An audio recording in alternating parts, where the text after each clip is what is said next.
जी नाज़रीन, सिंधी न्यूज़ में ख़बरनि जो सिलसिलो जारी है। ख़बर शामिल कंदासीं।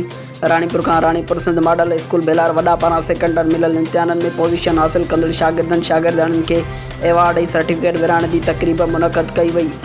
रानीपुर भरिसां ॻोठ वॾा बेलार में क़ाइम सिंध मॉडल स्कूल बेलार वॾा पारां सेकेंड टर्म मिलियल इम्तिहाननि में पोज़ीशन हासिल कंदड़ शागिर्दनि में एवार्ड ऐं सर्टिफिकेट विरहाइण जी तक़रीब मुनक़द कई वई, जंहिंजो महिमान ख़ासि Jawaluddin Tunio, Bhitai public high school Ranipur जो administrator Shaukat Ali Shaikh, Azhar Wasan principal Sindh model school उस्ताद गुलज़ार मंगी, एजाज़ अली शाहाणी, वहीद अली ओठो, मुरीद अली सोलंगी हुआ।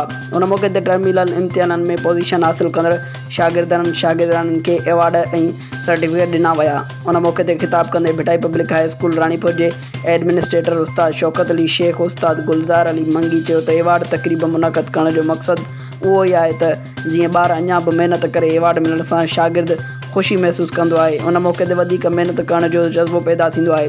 शागिर्दनि सेकेंड टर्मिनल इम्तिहाननि में महिनत करे पोज़ीशन हासिल कई आहे।